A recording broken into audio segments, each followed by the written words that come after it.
Dear students, good morning all of you. आप सभी का एक बार फिर से सर्वोदय पब्लिक स्कूल की ऑनलाइन क्लासेज में स्वागत है। प्यारे बच्चों, अपन पढ़ रहे थे अपने पुस्तक के फर्स्ट पार्ट की जो 4th यूनिट है, भारतीय राजनीति के जो आधुनिक आयाम हैं उनके बारे में। और उसमें अपना जो चैप्टर चल रहा था वो चल रहा था अंतिम चैप्टर, सामाजिक और आर्थिक न्याय एवं महिला आरक्षण व के संबंध में, जिसमें अपन ने आर्थिक न्याय आज पढ़ेंगे। सामाजिक न्याय के बारे में अपन पिछली कक्षा में पढ़ चुके हैं। तो आज देखेंगे अपन कि आर्थिक न्याय किसे कहेंगे। सबसे पहले आर्थिक न्याय का अर्थ, कि आर्थिक न्याय अपन किसे कहेंगे। यानी कि आर्थिक न्याय का अर्थ होता है कि धन व संपत्ति के आधार पर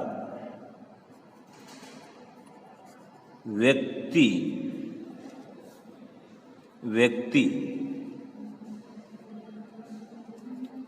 के मध्य जो विभेद है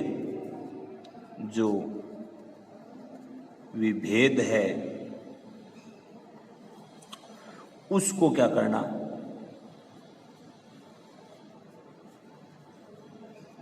दूर करना होता है। यानी कि व्यक्तियों के मध्य में धन व संपत्ति के आधार पर जो विषमता अपने को देखने को मिलती है, जो भेद या अपने विभेद जिसको अपन बोलते हैं, अंतर जो जिसको अपन कह सकते हैं, वो अंतर के रूप में एक दीवार खड़ी है। अमीर बहुत अमीर है, गरीब बहुत गरीब है, उसको कम करना या अपन कह सकते हैं कि एक प्रकार से समाप्त कर देना ही क्या कहलाता है, आर्थिक न्याय कहलाता है। हालांकि अपन अच्छे से जानते हैं कि अपने समाज के अंदर पूर्ण रूप से अपन जो ये आर्थिक न्याय है उसकी स्थापना नहीं कर सकते। आर्थिक न्याय की स्थापना नहीं कर सकते। यानी कि जो गरीबी और अमीरी के बीच की जो दूरी है उसको दूर कर अपन सभी को इक्वल तो नहीं बना सकते, लेकिन इस अंतर को क्या कर सकते हैं, कुछ हद तक अपन कम कर सकते हैं कुछ प्रयासों के द्वारा। और इस प्रकार से जो आर्थिक विषमता अपने समाज के अंदर है उसको दूर कर मानव की एक प्रकार से जीविकोपार्जन करने के लिए उसको आवश्यक वस्तुओं उपलब्ध हो जाए और अपने गरिमापूर्ण जीवन अपना यापन कर सके, उस प्रकार की स्थिति को अपन किस नाम से जानते हैं, आर्थिक न्याय के नाम से जानते हैं। और इस आर्थिक समानता भी अपन कह सकते हैं आर्थिक न्याय को, कि आर्थिक दृष्टि को सभी को क्या बनाना, सम्मान बनाना। इसी दृष्टि में कुछ विद्वान हुए हैं जिन्होंने इस आर्थिक न्याय के महत्व को भी बताया है। जैसे पंडित जवाहरलाल नेहरू की अगर अपन बात करते हैं, पंडित जवाहर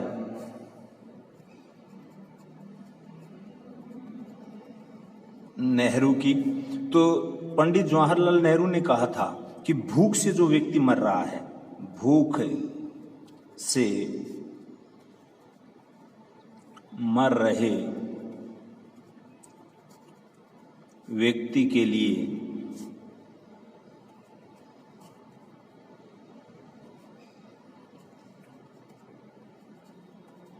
लोकतंत्र का कोई अर्थ या महत्व नहीं है।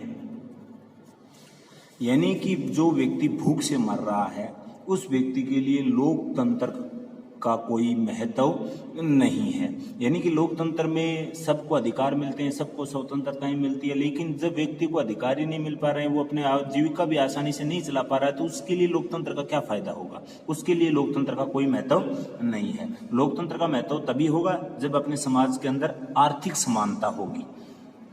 कौन सी समानता? आर्थिक समानता। आर्थिक दृष्टि से समान होंगे तभी इस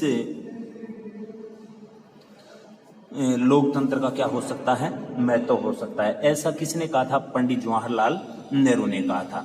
इसी संबंध में अपने देश के जो प्रथम उपराष्ट्रपति थे डॉक्टर राधाकृष्णन उपराष्ट्रपति थे। डॉक्टर राधा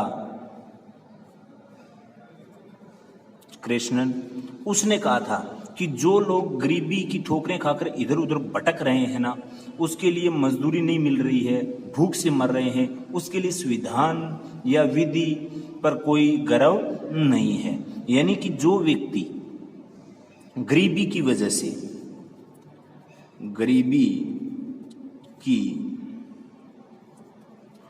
से इधर उधर ठोकरें खा रहे हैं, इधर उधर की ठोकरें खा रहे हैं, उसके लिए और उनको पर्याप्त मात्रा में अपनी आवश्यकता के अनुरूप मजदूरी नहीं मिल रही है, मजदूरी नहीं मिल रही है, ऐसे व्यक्ति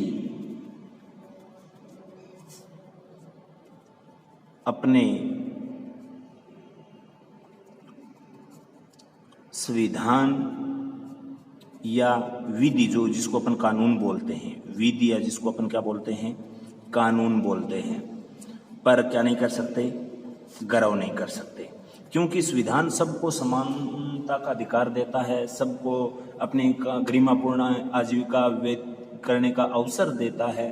तो अगर कोई व्यक्ति को अगर रोजगार नहीं मिल रहा है, इतना गरीब है कि वो अपने आजीविका के लिए उसको इधर उधर भटकना पड़ रहा है, मजदूरी उनको मिल नहीं रही है, और तो उनको अपन कैसे रह सकते हैं कि एक प्रकार से भूख से जो व्यक्ति मर रहा है उसके लिए ये संविधान विधि कानून कोई मायने नहीं रखता, वो उस पर किसी भी प्रकार का कोई गर्व नहीं कर सकता। इस प्रकार की जो बातें हैं वो किसने कही थी? डॉक्टर राधा कृष्णन ने। और एक अमेरिका का राष्ट्रपति हुआ है डी रूजवेल्ट, उसने भी कहा था कि आर्थिक सुरक्षा एवं आर्थिक स्वतंत्रता के बिना कोई भी व्यक्ति सच्ची स्वतंत्रता प्राप्त नहीं कर सकता। यानी कि डी रूजवेल्ट अमेरिका का राष्ट्रपति हुआ है ये, और उन्होंने कहा था कि आर्थिक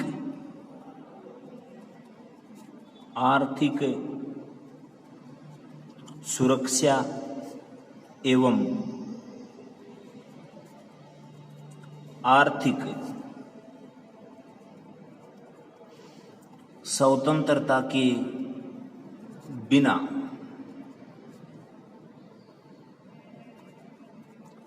कोई भी व्यक्ति सच्ची स्वतंत्रता प्राप्त नहीं कर सकता। यानी कि ये बात किसने कही थी? डॉक्टर डी रूजवेल्ट, जो अमेरिका का राष्ट्रपति था, कि अगर अपने को आर्थिक सुरक्षा नहीं मिल रही है, आर्थिक स्वतंत्रता अगर अपने को नहीं मिल रही है, तो उस अपन वास्तविक जो स्वतंत्रता उसको कभी प्राप्त नहीं कर सकते, अगर अपने को आर्थिक सुरक्षा व आर्थिक स्वतंत्रता नहीं है तो आर्थिक स्वतंत्रता का कितना महत्व है इन विद्वानों की इन बातों से अपने को स्पष्ट हो रहा है। साथ में ही ये कथन अपने को याद भी रखने हैं, क्योंकि एक नंबर के रूप में यहाँ से क्वेश्चन पूछा जा सकता है कि भूख से मर रहे व्यक्ति के लिए लोकतंत्र का कोई अर्थ नहीं है। यह कथन किस विद्वान का है? तो यह है पंडित जवाहरलाल नेहरू का। अगर अपन से पूछा जाए कि अगर कोई व्यक्ति गरीबी की वजह से इधर उधर भटक रहा है, ठोकरें खा रहा है, उनको मजदूरी नहीं मिल रही है, भूख से मर रहा है, वो अपने संविधान पर कभी गर्व नहीं कर सकता। ये बात किसने कही थी? तो डॉक्टर राधाकृष्णन ने कही थी। आर्थिक सुरक्षा आर्थिक स्वतंत्रता के बिना कोई भी व्यक्ति सच्ची स्वतंत्रता वो प्राप्त नहीं कर सकता। यह कथन किसने कहा? तो अमेरिका का राष्ट्रपति फ्रैंकलिन डी रूजवेल्ट ने कहा था। ये भी अपने को ध्यान में रखना है, क्योंकि यहाँ से एक नंबर के रूप में इन कथनों के आधार पर क्वेश्चन पूछा जा सकता है। और इन साथ में ही इन कथनों के आधार पर अपने को स्पष्ट हो रहा है कि अपने गरिमापूर्ण जीवन यापन करने के लिए इस आर्थिक न्याय का कितना महत्व है, उसका अपने को स्पष्ट पता चलता है। और इस संबंध में भारत के आज़ाद होने के बाद अपने संविधान के अंदर आर्थिक न्याय की स्थापना के लिए काफ़ी कदम भी उठाए गए, जिसकी अपन चर्चा कर लेते हैं। जैसे पॉइंट बन गया अपना कि आर्थिक न्याय की स्थापना के लिए आर्थिक न्याय की स्थापना के लिए भारतीय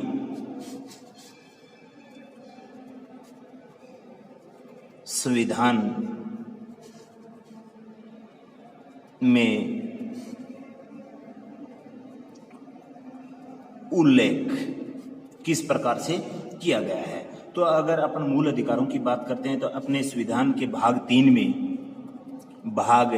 3 में अनुच्छेद 16 के अंतर्गत एक बात को स्पष्ट किया गया है कि राज्य द्वारा प्रदान की जाने वाली जो नौकरियां होती हैं, यानी कि राज्य द्वारा प्रदान की जाने वाली जो नौकरियां होती हैं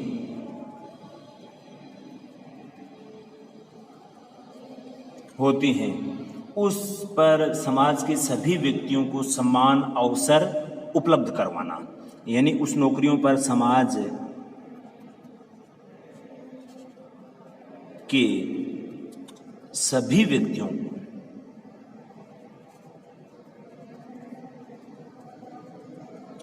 समान अवसर उपलब्ध करवाना। ये बात किस में कही गई थी? आर्टिकल 16 के अंतर्गत कही गई थी कि अपन ने मूल अधिकारों पर पढ़ा था सार्वजनिक लोक सेवाओं में अवसर की समानता। उसी में ये बात निकल कर आती है कि राज्य जो भी नौकरियां प्रदान करता है उसमें अपने समाज के अंदर जितने भी लोग हैं उनको समान अवसर मिलने चाहिए। जो योग्य है वो उसको नौकरी मिलनी चाहिए, वो चाहे वो किसी जाति, धर्म, लिंग, समुदाय से क्यों ना हो। तो ये एक प्रकार से आर्थिक न्याय की स्थापना के लिए ये एक महत्वपूर्ण उपबंध किया गया है अपने संविधान के अंदर। साथ में 19 का जो पार्ट 6 है उसमें भी कहा गया है 6 के अंतर्गत, जैसे अब मैंने आपको बताया था 19 से 6 के अंतर्गत उसमें मैंने कहा था कि आजीविका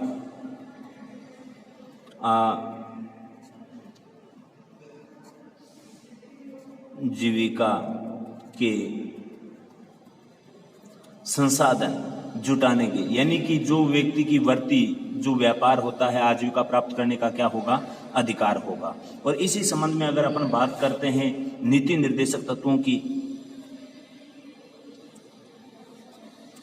नीति निर्देशक तत्वों की, तो उसका आर्टिकल है अनुच्छेद 39। उसमें भी काफी प्रावधान किए गए हैं। जैसे महिला व पुरुष में नागरिकों का आजीविका के पर्याप्त जो साधन है उसको प्राप्त करने का समान अधिकार होगा। समुदाय में जो भौतिक संपत्ति है उसके स्वामित्व व नियंत्रण इस प्रकार उसका बंटवारा हो जिसमें क्या हो? सामूहिक हित हो, सभी की क्या हो? भलाई हो।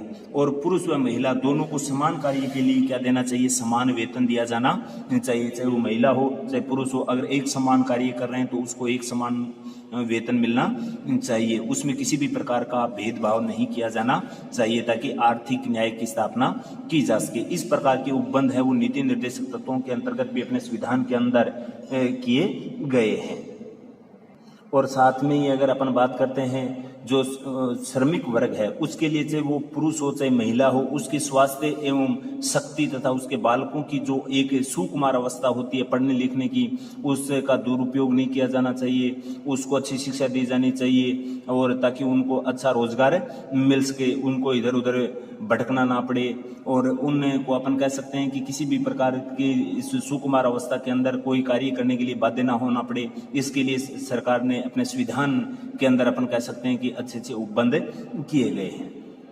और इसी के साथ अगर अपन बात करते हैं जो अपने पंचवर्षीय योजनाएं हैं, उस पंचवर्षीय योजना जो नीति आयोग है उसमें भी अर्थव्यवस्था को एक प्रकार से किस प्रकार से आगे लेकर जाना है, किस प्रकार से लोक कल्याणकारी राज्य की स्थापना करना है, जिसके लिए मिश्रित अर्थव्यवस्था को भारतीय संविधान के अंदर अपन कह सकते हैं अपनाया गया है, ताकि एक प्रकार से जो गरीब और अमीर के बीच में जो अंतर है तो उसको क्या किया जा सके, कम किया जा सके।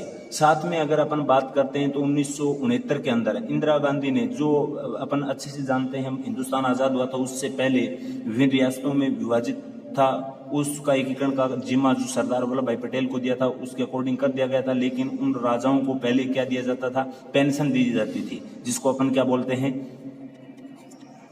प्रीवियर्स बोलते हैं। उसको इंदिरा गांधी ने क्या कर दिया था, समाप्त कर दिया था 1969 के अंदर, और अब सबको क्या कर दिया, समान कर दिया, ताकि ये आर्थिक न्याय की क्या की जा सके, स्थापना की जा सके। इस प्रकार से अनेक ऐसे उपबंध हैं जिसमें भारतीय संविधान के अंतर्गत किए गए हैं ताकि आर्थिक न्याय की क्या की जा सके, स्थापना की जा सके। इसके बाद की जो कुछ बातें बची हैं उसको पढ़ेंगे अपन आगे की नेक्स्ट कक्षा में। आज के लिए इतना ही, क्योंकि ये वीडियो काफी फिर क्या हो जाएगा, लंबा हो जाएगा, तो आगे का पढ़ेंगे अपन आगे की नेक्स्ट कक्षा में। आज के लिए इतना ही, धन्यवाद।